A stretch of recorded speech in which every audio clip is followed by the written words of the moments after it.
ಅಪ್ಪ ತಂದೆ ಭಗವಂತ, ಪ್ರತಿ ಜನವರಿಯಲ್ಲೂ 14 ತಪ್ಪದ್ರೆ 15ರಲ್ಲಿ ಸಂಕ್ರಾಂತಿ ಬರುತ್ತೆ. ಆದರೆ ನಮ್ಮನೆಗೆ ಯಾವಾಗಪ್ಪ ಅದೃಷ್ಟ ಬರೋದು? ತಂದೆ, ನೀನೇ ಕಾಪಾಡಬೇಕು ತಂದೆ. ಭಗವಂತ, ನನ್ನ ಜೊತೆ ನೀನೇ ಇರಬೇಕಾದ್ರೆ ಕೇಳ್ಕೊಳಕ್ಕೆ ನನ್ನ ಹತ್ರ ಏನೂ ಇಲ್ಲ, ಆದರೂ ಕೇಳ್ಕೊಳ್ತಾ ಇದ್ದೀನಿ.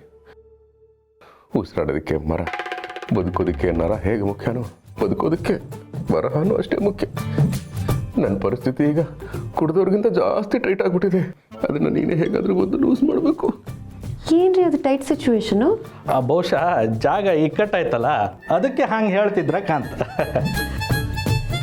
ಈಗ ನಮ್ಮ ಸರ್ತಿ ನಾವು ಅಪ್ಲಿಕೇಶನ್ ಹಾಕ್ತಾವ. ಅಪ್ಪ ಭಗವಂತ, ಈ ಜೀವನ ಅಂಬುದು ಒಳ್ಳೆಯದು ಮತ್ತು ಕೆಟ್ಟದ್ರ ನಡುವೆ ಆಟ ಇದ್ದಂಗೆ. ಇಲ್ಲಿ ನೈಸ್ ಆದರೆ ಚಾನ್ಸ್, ರೈಸ್ ಆದರೆ ಫ್ಯಾನ್ಸ್, ಕೈ ಮುಗಿದ್ರೆ ಬಕೆಟ್, ಕೂಗಾಡ್ರೆ ಬುಲೆಟ್, ಸುಮ್ಮನೆ ಇದ್ದರೆ ಟಿಕೆಟ್. ಇಂಥ ಪರಿಸ್ಥಿತಿಯಲ್ಲಿ ನನ್ನ ಜೀವನದ ಅಧ್ಯಾಯನ ಟಾಸ್ ಹಾಕಿ ಶುರು ಮಾಡೋ ಬದಲು ಒಂದು ಕೂಸು ಕೊಟ್ಟು ಶುರು ಮಾಡು ಭಗವಂತ. ಹೌದು ಭಗವಂತ, ಮಕ್ಕಳು ಇಲ್ಲದೆ ಇರೋ ನಮಗೆ ಒಂದು ಮಗುನ ಕೊಡು. ಒಟ್ಟಿನಲ್ಲಿ ನಮ್ಮ ಮನೆ ಬೆಳ್ಳಿ ಬಟ್ಲು ತುಂಬಿರಬೇಕು, ಮರದ ತೊಟ್ಲು ತೂಗ್ತಾ ಇರಬೇಕು ಅಷ್ಟೇ. ಚಿಕ್ಕಪ್ಪ ಚಿಕ್ಕಮ್ಮ, ನಿಮ್ಗೆ ಮಗು ಹುಟ್ಟಿದ್ಮೇಲೆ ಅದಕ್ಕೆ ರಿಮೋಟ್ ಕಾರು, ಕ್ರಿಕೆಟ್ ಸೆಟ್ ಎಲ್ಲ ಕೊಡಿಸಿ, ನಾನು ಆಟ ಆಡಿಸ್ತೀನಿ. ಆ ಮಗು ಹೆಸರಲ್ಲಿ ನೀನ್ ಆಟ ಆಡಕ? ಬುದ್ಧಿವಂತ. ಅಟ್ಲೀಸ್ಟ್ ನೀನಾದ್ರೂ ನನ್ನ ಬುದ್ಧಿವಂತ ಅಂತ ಒಪ್ಕೊಂಡಲ್ಲ, ಥ್ಯಾಂಕ್ಸ್. ರೀ, ಏನ್ರಿ ಯೋಚನೆ ಮಾಡ್ತಿದ್ದೀರಾ? ಹಬ್ಬದ ದಿನ ಖುಷಿಯಾಗಿರ್ಬೇಕು ತಾನೆ? ನಾನು ಖುಷಿಯಾಗಿಲ್ಲ ಅಂತ ಯಾರು ಹೇಳಿದ್ದು? I very happy. ನೋಡು, ಮಕ್ಕಳು ಹೆದರ್ಕೊಂಡಾರ, ಸುಮ್ಮನೆ ನೋಡಿ. ಇದೇ ಖುಷಿಲಿ ಎಳ್ಳು ಬೆಲ್ಲ ತಿಂದು ಒಳ್ಳೆ ಮಾತಾಡೋಣ. ಅಮ್ಮ, ಪ್ರಸಾದ ಎಲ್ಲರೂ ಕೊಡಮ್ಮ. ಸರಿ ಮಾವ.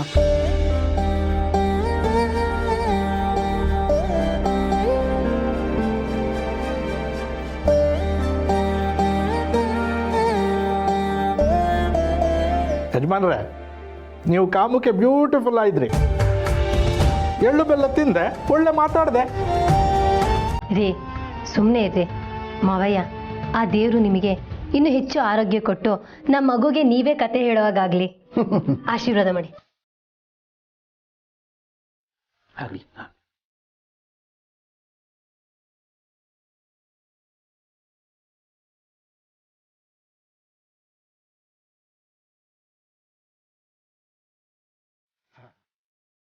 ನಿಮ್ಮೆಲ್ರಿಗೂ ಸಂಕ್ರಾಂತಿ ಶುಭಾಶಯಗಳು. ಇವತ್ತಿನಿಂದ ಆ ಭಗವಂತ ನಿಮ್ಮೆಲ್ರಿಗೂ ಒಳ್ಳೇದು ಮಾಡಲಿ. ಪರಮಾತ್ಮ.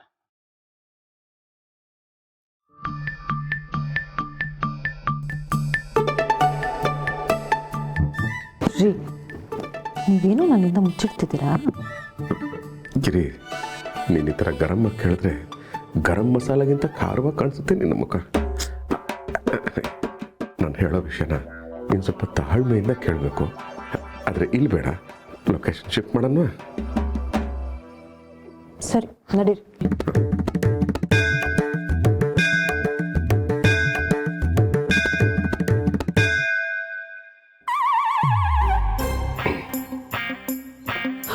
ಅಯ್ಯೋ, ಯಾಕ್ರಿ ಬಗ್ಲಾಗ್ತಿದ್ದೀರಾ? ಅದು ವಿಷಯ ಆ ಥರ ಇದೆ, ಅದಕ್ಕೆ. ವಿಷಯ ಆ ಥರ ಇದೆಯಾ? ಏನು ವಿಷಯ? ಆ ಥರ ಅಂತ ಟೆನ್ಷನ್ ಆಗೋ ವಿಷಯ ಅಲ್ಲ, ಸ್ವಲ್ಪ ಟೆನ್ಷನ್ ಆಗೋ ವಿಷಯ. ಆ ಥರ ವಿಷಯನಾ? ಏನ್ರಿ ಅದು?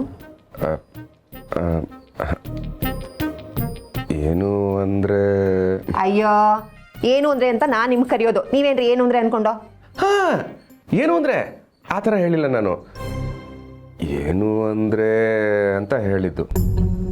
ಅದು ಏನು ಅಂತ ಹೇಳ್ಬಾರ್ದಾ? ಹೇಳ್ತೀನಿ.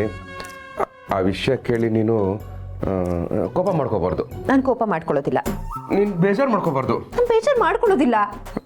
ನೀನು ನನ್ನನ್ನು ಬೈಬಾರ್ದು. ನಾನು ಬೈಯೋದಿಲ್ಲ. ನೀನು ಹೊಡಿಬಾರ್ದು. ದೇವ್ರೆ ದೇವ್ರೆ, ನಾನು ಯಾಕ್ರಿ ನಿಮ್ಮ ಕೈ ಮಾಡ್ಲಿ? ನೋಡ್ದ ಎಷ್ಟು ಕೋಪ ಬರ್ತಾ ಇದೆ ವಿಷಯ ಹೇಳಕ್ ಮುಂಚೆನೆ. ಅಯ್ಯೋ, ಹೀಗೆ ಹೇಳ್ದಾಡಿದ್ರೆ ಯಾವ ಹೆಂಡತಿಗೆ ತಾನೇ ಕೋಪ ಬರಲ್ಲ? ಹೇಳ್ದಾಡ್ನ. ಅಯ್ಯೋ ಗಿರಿ, ನಾನು ನಿನ್ನ ಮುಟ್ಲು ಇಲ್ವಲ್ಲ. ಅಯ್ಯೋ, ವಿಷಯ ಹೇಳ್ದಾಡ್ಬೇಡಿ ಅಂತ ಹೇಳಿದ್ದು. ನೋಡು ಮತ್ತೆ ಕೋಪ ಮಾಡ್ಕೋತಾ ಇದೆಯಾ? ಆಯ್ತು, ನಾನು ಕೋಪ ಮಾಡ್ಕೊಳ್ಳೋದಿಲ್ಲ. ವಿಷಯನ ಹೇಳ್ದಾಡಿದ್ರೆ ಕೋಪ ಬರದೇ ಇರುತ್ತಾ? ನೀವೇ ಹೇಳಿ. ಅಲ್ಲ ರೀ, ಬೆಳಗ್ಗೆ ಎದ್ದ ತಕ್ಷಣ ಮಾಂಗಲ್ಯ ಸರನ ಕಣ್ಣಿಗೆ ಹೊತ್ಕೊಂಡು ನಿಮ್ಮ ಕಾಲಿಗೆ ನಮಸ್ಕಾರ ಮಾಡ್ತೀನಿ. ನಾನು ನಿಮಗೆ ಹೊಡಿತೀನಾ? ಹೊಡೆಯಲ್ಲ, ಆದರೂ ಈಗೇನು ಹೇಳ್ತಿರೋ ಇಲ್ವೋ? ಹಾಂ, ಹೇಳ್ತೀನಿ. ಅದು ನಮ್ಮ ಬಾಸ್ಕಿ, ಬಾಬು, ಮಾರ್ಗಿ ಮೇಡಮು, ನಾಗರಾಜ್ ಸರು, ರಾಮಯ್ಯ ಇದ್ದಾರಲ್ಲ, ಅವರೆಲ್ಲ ಸಂಕ್ರಾಂತಿ ಹಬ್ಬಕ್ಕೆ ನಮ್ಮ ಮನೆಗೆ ಎಳ್ಳು ಬೆಲ್ಲ ಕೊಡಕ್ಕೆ ಬರ್ತಾ ಇದ್ದಾರಾ? ಬರಲಿ ಬಿಡಿ. ಅದರಲ್ಲೂ ಮಾರ್ಗಿಯವ್ರು ಎಳ್ಬೀರಕ್ಕೆ ಬರ್ತಿದ್ದಾರೆ ಅಂದರೆ ಅದಕ್ಕಿಂತ ಖುಷಿ ವಿಷಯ ಇನ್ನೇನ್ರಿ ಇದೆ? ಪೂಜಿಸೋ ದೇವ್ರು ಬೇರೆ ಆದರೂ ಬೇಡೋ ಮನಸ್ಸು ಒಂದೇ ಅಲ್ವಾ? ನೀನು ಹೇಳಿ ತುಂಬ ಚೆನ್ನಾಗಿತ್ತು, ಆದರೆ ನಾನು ಹೇಳಿದ ಮಾತಿನ ಅರ್ಥ ಅದಲ್ಲ. ಮತ್ತಿನ್ನೇನ್ರಿ? ಅದು ನಿನ್ನ ಕಣ್ಣಲ್ಲಿ ಕಣ್ಣಿಟ್ಟು ನೋಡ್ಕೊಂಡು ಹೇಳಕ್ಕೆ ನಂಗೆ ತುಂಬ ಭಯ ಆಗ್ತಾ ಇದೆ. ನೋಡ್ದೆ ಹೇಳಿ. ನೋಡ್ಕೊಂಡು ಹೇಳಬಾರ್ದಾ? ಈಗ ನೀವು ಹೇಳ್ತಿರೋ ಹೇಳ್ತೀನಿ.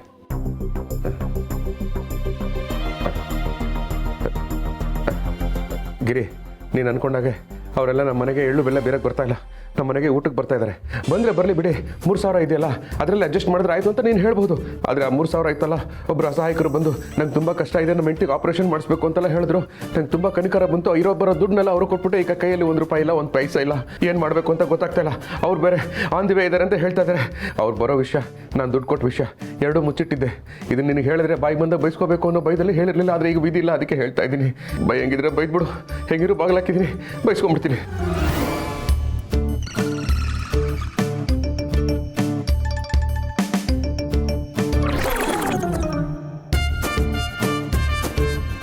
ನೀವು ಹೀಗೆ ಹೇಳಿದ್ರೆ ನಾ ಬೈದೇ ಇರ್ತೀನಾ?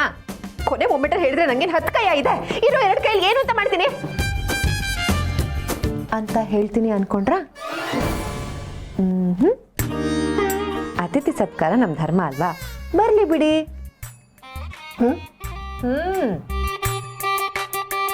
ನಾನು ಯಾಕ್ರಿ ನಿಮಗೆ ಬೈಲಿ?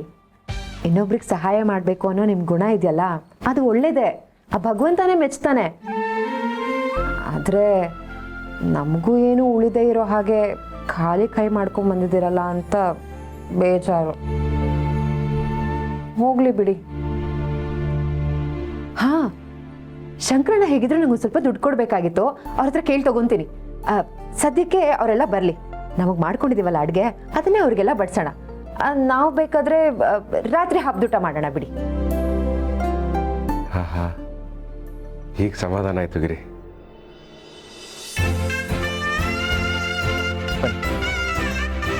ಕೂಕಣಿ ಕೂತ್ಕೊಳ್ಳೋದಷ್ಟೇ ಅಲ್ಲ, ಚೆನ್ನಾಗಿ ಬಾರಿಸೋದು ಮುಖ್ಯ. ಫಸ್ಟ್ ಕೂಕಣಿ, ಕಡೆಗೆ ಬಾರಿಸ್ಲಕ್ಕ. ಬಾಸ್ಕಿ ಅದನ್ನ ಎಲ್ಲರ ಮುಂದೆ ಓಪನ್ ಆಗಿ ಹೇಳ್ಬೇಕಾ? ಅಯ್ಯ, ಬಂದಿರೋದೇ ಊಟಕ್ಕಂತೆ, ಅದನ್ನು ಹೇಳೋದ್ರಲ್ಲಿ ಏನು ತಪ್ಪು? ಇಲ್ಲ ಇಷ್ಟು ದೊಡ್ಡ ಸಮಸ್ಯೆ ಅಂದ್ಕೊಂಡಿದ್ದೆ, ಇಷ್ಟು ಈಸಿಯಾಗಿ ಸಾಲ್ವ್ ಮಾಡಿಬಿಟ್ಟೆ. Thank you Giri. Yours lovingly Shivaprasad, working Raja JD. ಮತ್ತು ಆಯ್ತಾಯ್ತು, ಸಾಕು. ಶಿವರೇ, ಇಲ್ಲಿ ಬನ್ನಿ, ಯಾರು ಬಂದಿರ ಕಾಣಿ? ಕಾಶಿಯವ್ರು ಕರಿತಿದ್ದಾರೆ, ಅದೇನು ಅಂತ ಕೇಳಿ. ನಾನು ಶಂಕರಣ್ಣಗೆ ಫೋನ್ ಮಾಡಿ ವಿಚಾರಿಸ್ತೇನೆ. ಹಾಂ, ಇವ್ರಿಗೇನೋ ಸಮಾಧಾನ ಮಾಡಿ ಕಳಿಸ್ಬಿಟ್ಟೆ. ಆದರೆ ಶಂಕರಣ್ಣಂಗೆ ಫೋನ್ ಮಾಡಿದಾಗ ಅಯ್ಯೋ ನನ್ನ ಹತ್ರ ದುಡ್ಡಿಲ್ಲ ಗಿರ್ಜಮ್ಮ ಅಂತ ಅವ್ರು ಹೇಳಿಬಿಟ್ರೆ ಏನಪ್ಪ ಮಾಡೋದು? ದೇವ್ರೆ. ಓಹ್, ಮಾರ್ಗಿ ಮೇಡಮ್, ಬಾಸ್ಕೆ, ಬಾಬಾ, ನೀವು ಬಂದಿದ್ದು ಭಾಳ ಖುಷಿ ಆಯಿತು. ಇದೇನಿದು, ಬರೀ 3 ಜನ ಬಂದಿದ್ದೀರಾ? ಮತ್ತೆ ಇಡೀ ಆಫೀಸ ಬಂದಿದ್ರೆ ನಿನ್ನ ಕೈಲಿ ಮೇಂಟೈನ್ ಮಾಡೋಕ್ಕಾಗ್ತಿತ್ತಾ? ಅದಕ್ಕೆ ನಾವು 3 ಜನ ಬಂದಿದ್ದೀವಿ. ಸ್ವಲ್ಪ ಸುಮ್ಮನಿರಪ್ಪನೇ. ನಿಜ ಹೇಳಿದ್ರೆ ನೀನು ಯಾಕೆ ಹುರ್ಕತ್ತೀಯ? ಅಲ್ಲಪ್ಪ, ನಾಗರಾಜ್ ಸರು, ರಾಮಯ್ಯ ಬರಲಿಲ್ವಾ ಅಂತ ಕೇಳಕ್ಕೆ ಬಂದಿದ್ದು. ಶಿವಪ್ನೆ, ಅದು ರಾಮಾಯಣಕ 2ನೇ ಹೆಂಡತಿ ಮನೆಗಳಲ್ಲಿ ಏನೋ ಅರ್ಜೆಂಟ್ ಕೆಲಸಗಳಂತೆ, ಏನೋ ನಾಗರಾಜ್ ಸರು ಮಗಳು ಹಳೆ ಮನೆಗಳಲ್ಲಿ ಮೊದಲನೇ ಸಂಕ್ರಾಂತಿಗಳನ್ನ ಆಚರಣೆ ಮಾಡಕ್ಕೆ ಹೋಗಾರಪ್ಪ, ಅದಕ್ಕೆ ಬರಲಿಲ್ಲ. ಶಿವ ಸರ್, ಅವ್ರ ಪಾಲಿಂದು ನಮ್ಮ ಬಾಬುಗೆ ಪಾರ್ಸೆಲ್ ಕೊಟ್ಬಿಡಿ. ಅಯ್ಯ, ನಾನೇನು ಪಾಪ ಮಾಡಿದ್ದೆ? ನನಗೂ ಪಾಲ್ ಬೇಕು.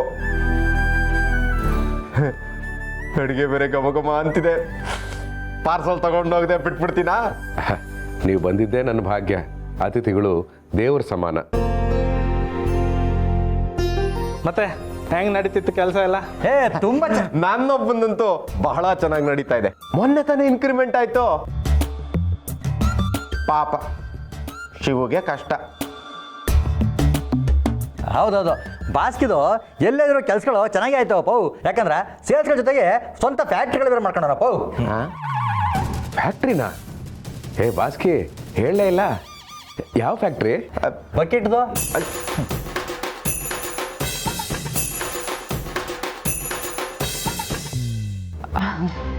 ಸರಿ, ತಮಾಷೆ ಸಾಕು. ಶಿವ ಸರ್, ಗಿರಿಜಾ ಮಾಮೇಲಿ ಕಾಣಿಸ್ತಾನೆ ಇಲ್ಲ. ಒಳಗಡೆ ಇದ್ದಾರೆ, ಕರ್ಕೊಂಬರ್ತೀನಿ. ಭಾಸ್ಕರ್ ಅವರೇ, ನಿಮ್ಮ ಬಕೆಟ್ ಕಂಪ್ನಿಯಿಂದ ನಮ್ಗೊಂದಿಷ್ಟು ಬಕೆಟ್ ಕಡಿಮೆ ರೇಟಿಗೆ ಸಿಗ್ಬೋದಾ? ಆ ಕಂಪ್ನಿಗಳಕ ಒಬ್ಬನೇ ಮ್ಯಾನುಫ್ಯಾಕ್ಚರರು, ಒಬ್ಬನೇ ಕಸ್ಟಮರು. ಆ ಪುಣ್ಯಾತ್ಮ ಇವನೇ.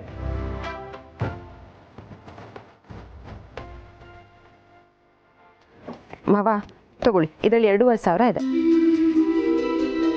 ನನಗೆ ಯಾಕಮ್ಮ ಇಷ್ಟೊಂದು ದುಡ್ಡು?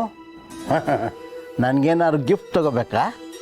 ಮಾವ, ನಿಮ್ಮ ಮಗ ಅವ್ರಿವ್ರಿಗೆ ಅಂತ ಸಹಾಯ ಮಾಡೋದು ನಿಲ್ಲಿಸೋವರೆಗೂ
ಹೇಳಿದ್ ಕೇಳಿ ನನ್ನಿಂದ ತಡ್ಕೊಳಕ್ಕಾಗಲಿಲ್ಲ, ಅದಕ್ಕೆ ಕೊಟ್ಬಿಟ್ಟೆ. ಇನ್ಮೇಲೆ ಯಾರಾದರೂ ಆ ಥರ ಬಂದು ಕೇಳಿದ್ರೆ ನಾನು ಖಂಡಿತ ನಂಬಲ್ಲ, ದುಡ್ಡು ಕೊಡಲ್ಲ.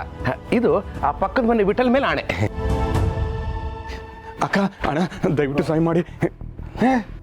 ಏನಪ್ಪ ನೀನು ಮತ್ತೆ ಬಂದಿದ್ಯಾ? ಅಣ್ಣ, ಮತ್ತೆ ದೇವ್ರು ಸಿಕ್ಕಿದ್ರಿ. ನೀವು ಕೊಟ್ಟಿರೋ ಕಾಸಿಂದ ನನ್ನ ಹೆಂಡತಿನ ಉಳಿಸ್ಕೊಂಬಿಟ್ಟೆ. ಆದರೆ ಅಣ್ಣ, ಮಗ ಹೊಟ್ಟೆ ಒಳಗಡೆ ತಿರ್ಕೊಂಡ್ಬಿಟ್ಟಿದೆಯಂತೆ. ಈಗ 2,500 ಕಟ್ಟಿದ್ರೇ ಮಗುನ ಉಳ್ಸೋಕ್ಕಾಗೋದಂತೆ. ದಯವಿಟ್ಟು ಅಣ್ಣ, ಈ ಸಲನೂ ಒಂದ್ಸಲ ಸಹಾಯ ಮಾಡಿಬಿಡಿ ಅಣ್ಣ, ಇಲ್ಲ ಅನ್ಬೇಡಿ.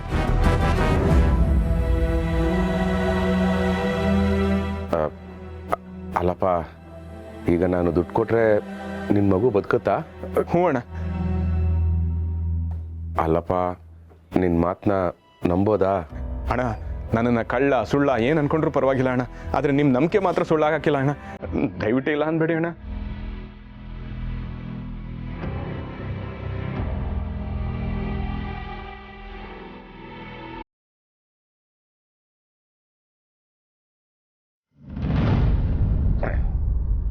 ತಗೊಳಪ್ಪ. ಅಣ್ಣ, ಸ್ವಾಮಿ, ಅಕ್ಕ, ನಿಮ್ಮಂಥವ್ರು ಪುರಾಣದಾಗಿ ಸಿಗ್ತಾರೆ ಹೊರತು ಈ ಕಾಲದಾಗ ಸಿಗಂಗಿಲ್ಲ. ನಿಮ್ಮ ಉಪಕಾರನ ನಾನು ಯಾವತ್ತೂ ಮರೆಯಂಗಿಲ್ಲ. ನಿಮ್ಮ ಕೈನ ನಾನು ಯಾವತ್ತೂ ಬಿಡಂಗಿಲ್ಲ. ಬರ್ತೀನಿ ಅಣ್ಣ, ಬರ್ತೀನಿ ಸ್ವಾಮಿ, ಬರ್ತೀನಿ.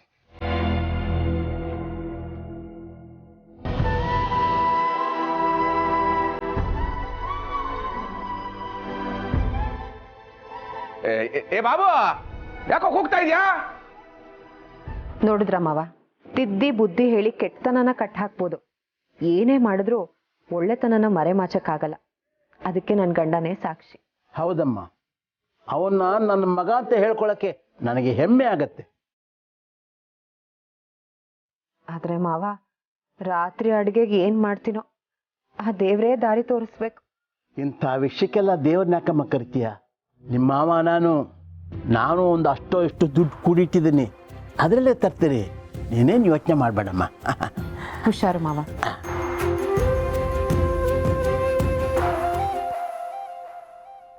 ಅಪ್ಪ ಭಗವಂತ, ನಮ್ಮ ಯಜಮಾನ್ರಿಗೆ ನೀನೇ ಬುದ್ಧಿ ಹೇಳಬೇಕಪ್ಪ.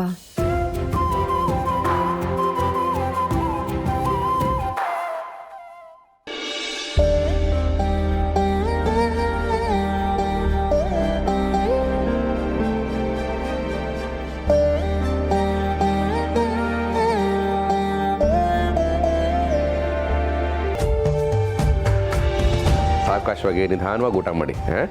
ಶಿವು, ನಿಮ್ಮನೆ ಅನ್ಕೊಳ್ಳಿ, ಸಂಕೋಚ ಪಟ್ಕೋಬೇಡಿ, ಸಾವಕಾಶವಾಗಲಿ ಅನ್ನೋ ಕೆಲ್ಸಕ್ಕೆ ಬಾರದಿರೋ ಡೈಲಾಗ್ ಎಲ್ಲ ಹೊಡಿಬೇಡ. ನಾವೇ ಹೇಳಿದ್ದೀವಿ, ನಾವು ಬಂದಿರೋದೇ ಊಟ ಮಾಡೋಕ್ಕೆ ಅಂತ. ಬಾಸ್ಕಿ, ಇನ್ನೊಂದ್ಸತಿ ನಮ್ಮ ಜೊತೆಗೆ ಎಲ್ಲೂ ಬರಬೇಡಿ.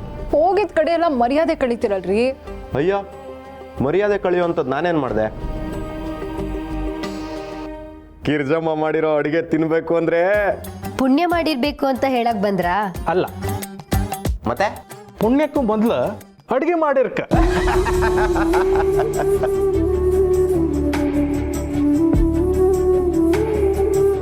ಕಾಶಿ ಅವರೇ, ಊಟ ಮಾಡುವಾಗ ನಗಿಸ್ಬೇಡಿ, ನೆತ್ತೆ ಹತ್ಬಿಟ್ರೆ ಕಷ್ಟ.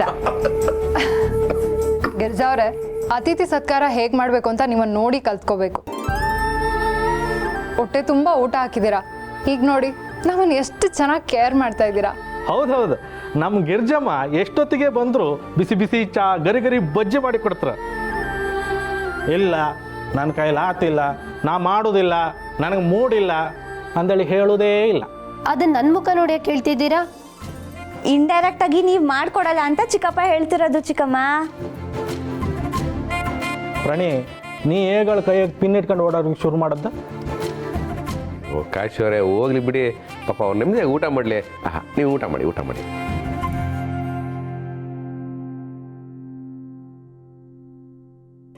ಅಮ್ಮ, ನನಗೆ ಹೋಳ್ಗೆ. ಸ್ಕಂದ, 100 ಸಲ ಬಡ್ಕೊಂಡಿದ್ದೀನಿ, ನಾನು ಹೇಳೋವರೆಗೂ ರೂಮಿಂದ ಬರಬೇಡ ಅಂತ.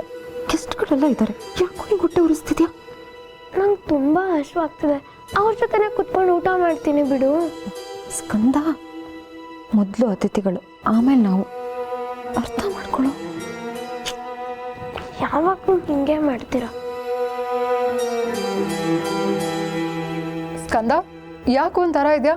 ಏನಾಯ್ತು? ಏನಿಲ್ಲ ಅಕ್ಕ. ಹೋಳಿಗೆ ತಿನ್ಬೇಕು ಅನ್ನಿಸ್ತಿದ್ಯಾ? ಬಾ ತಿನ್ನಿಸ್ತೀನಿ. ಅಯ್ಯೋ ಮಾರ್ಗಿ ಮೇಡಮ್, ಹಾಗೇನಿಲ್ಲ, ಮಾಡ್ಬೇಕಾದ್ರೆ 2 ಹೋಳಿಗೆ ತಿಂದೆ ನಾನು, ಅದು 3 ಸರಿ ತುಪ್ಪ ಹಾಕಿಸ್ಕೊಂಡು, ಅಲ್ವೇನಾ? ಹೌದೌದು, ವಾರಕ್ಕೆ 2 ಸಲ ಹೋಳಿಗೆ ಬೇಕು ಅಂತ ಕೇಳ್ತಿರ್ತಾನೆ. ನಾನು ಮಾಡ್ತಾನೆ ಇರ್ತೀನಿ, ಅವ್ನು ತಿಂತಾನೆ ಇರ್ತಾನೆ.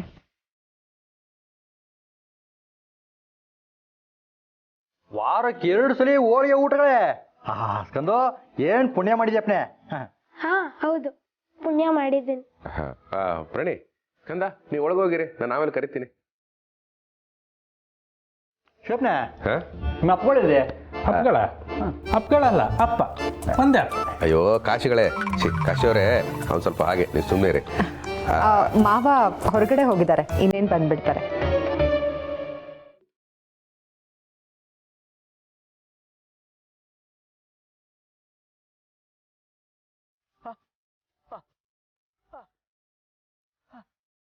ಅಯ್ಯೋ,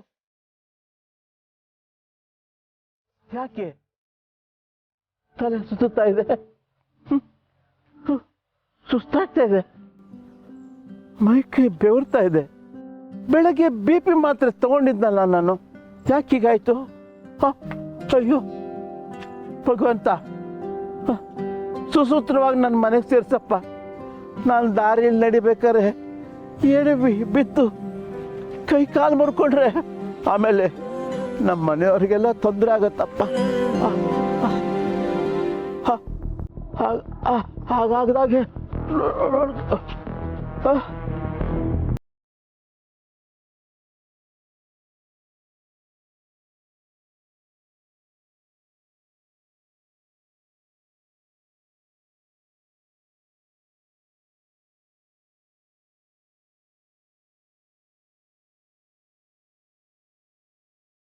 ನೀರು ಕುಡಿಸ್ರಮ್ಮ.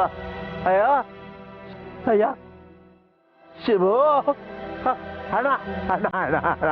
ಈ ವಯಸ್ಸಲ್ಲಿ ಕುಡಿದು ಮಲಗಿದಿರಲ್ಲ, ಯಾರು ನೀರು ಕುಡಿಸ್ರಮ್ಮ. ಅಪ್ಪ ಹೋಗಿ ಎಷ್ಟೊತ್ತಾಯ್ತಲ್ಲ, ಅಂಗಡಿ ಇರೋದು ಪಕ್ಕದ ರೋಡಲ್ಲಿ, ಇಷ್ಟೊತ್ತು ಬೇಕಾ? ಏನಾಗಿರ್ಬೋದು? ಮನ್ಸಲ್ಲಿ ಯಾಕೋ ಒಂಥರ ತಳಮಳ ಆಗ್ತಾ ಇದೆಯಲ್ಲ.